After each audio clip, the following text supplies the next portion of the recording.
Rescission, what just might be the most pernicious practice in an industry teeming with them. Insurance companies actively seeking out so-called pre-existing conditions to cancel your health insurance policy after you get sick, even though you have been paying your premiums on time and in full for years. They also seek them to reject new insurance applicants. Our fourth story in the countdown, the latest Senate Finance Committee compromise bill would reportedly allow insurance companies to charge most employers more to insure women employees. This while the current system that Republicans are defending includes rescission, which itself allows for pre-existing conditions to include being beaten by your spouse or being pregnant. Every woman in this country supporting the Republicans and the status quo is directly or indirectly also supporting canceling or precluding insurance for battered women or pregnant women. Another day on Capitol Hill, another day without a look at exactly what is in or what is left in that Senate finance bill. Chairman Baucus having said Monday that the group of 6 senators were on track to release the bill this week, possibly tomorrow. The full committee markup would be next week. Even before its release, the top Republican in the Senate dismissing it, Minority Leader McConnell saying of the bill, quote, "I don't think that's a package that very many Republicans will support." 2 of the Republicans who helped to write the bill joining the minority leader and complaining about it, Senators Enzi of Wyoming and Grassley of Iowa, cataloging their complaints in documents sent to Chairman Baucus because they didn't see enough of him when they were drafting the legislation. Majority Leader Reid concluding, quote, "If we can't get the 60 votes we need, then we'll have no alternative but to use the so-called budget reconciliation process to pass health care reform without Republicans." At a health care forum in Washington, Wendell Potter, the former communications director for Cigna, as well as a frequent guest on this news hour, testifying to lawmakers yesterday, he told reporters that the Finance Committee bill is an absolute gift to health care insurance companies. Today, he suggested that any legislation which does not include a public option should be given a new name. If Congress goes along with the so-called solutions the insurance industry says it is bringing to the table and acquiesces to the demands it is making of lawmakers, and if it fails to create a public insurance option to compete with private insurers, the bill it sends to the President might as well be called the Insurance Industry Profit Protection and Enhancement Act.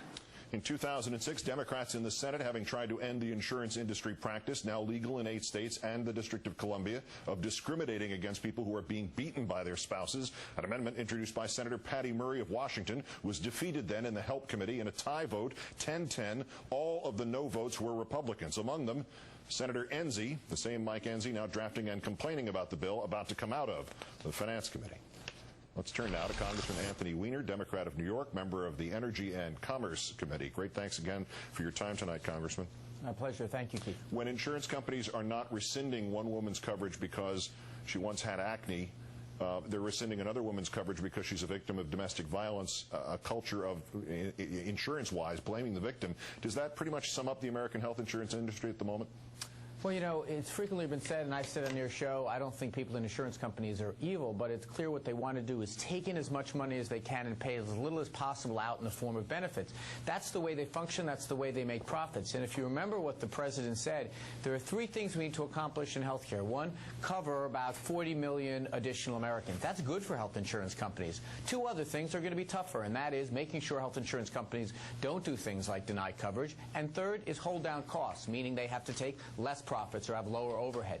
What seems to be coming out of the Senate bill is we're going to say, okay, everyone has to go out and get coverage, which is good for health insurance companies, but basically everything the insurance industry wants, they're going to be able to keep doing in the rest of the bill, and that's the problem. This is why you need some element of competition so that they're held honest, but right now what's coming out of the Senate bill is so watered down, it hardly can be called reform at this point. So to the point of Mr. Potter's terminology here, the Insurance Industry Profit Protection and Enhancement Act, if it's like that, wouldn't you have to vote against it?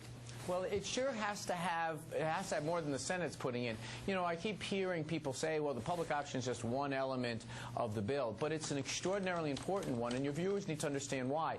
If we leave insurance companies to their own devices, they have shown no instinct at all for saving money for the taxpayers or for their customers. That's not what they do. They save money, if they can get any, by cutting services and then keeping money for their shareholders or for bonuses for their executives. So unless there is some some element of these bills that says we're going to contain that, then frankly we're going to be right back to the drawing board a couple of years later with exploding costs. And the same thing, remember, we didn't have the term pre-existing condition until we outsourced so much of the job of health care to private insurance companies. One thread through many of these stories of rescission, of rejection of applications for insurance would seem to be this issue of gender, that obviously the overwhelming majority of battered spouses are women. Pregnant women who try to buy insurance on the individual market get turned down because pregnancy is considered a pre-existing condition.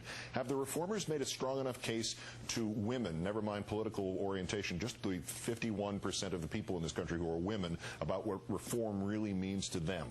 You know, we have this kind of two-course argument going on in Washington where people say, hey, I like my insurance company, why do you want to change it? Yeah, they like it if they're in certain categories. One category of people that likes it are people that never have to get their health insurance, that they're healthy, they never have to dial the 800 number or wrestle with any of the forms.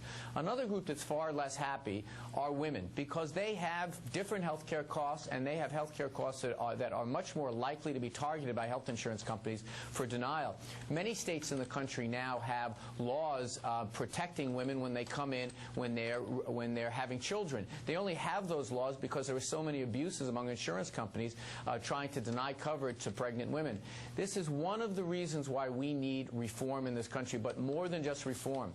We need competition for insurance companies. You can have all the reform legislation that you want, and what seems to be happening in the Senate is they're even watering down that language. So, look, I'm glad that the cooling saucer of democracy in the Senate is finally moving something along so we can get back to the path of doing what the President articulated, which is protect consumers from these abuses. So ultimately, Congressman, are we back on the path to a good bill or not? Well, not if we go, look, the Senate bill might be a starting point for something, but right now they have taken the basic elements of health care that the President said he wants, that the American people need, containing costs through competition and guaranteeing that we don't have abuses of people who have private insurance, and they've watered them down to the point where they're virtually meaningless. So if you just say this is only going to be about insuring more people, giving more customers to the insurance companies, without any of those protections, we're basically worse off than when we started. Congressman Anthony Weiner of New York, as always, great thanks for your time. Thank you, Keith.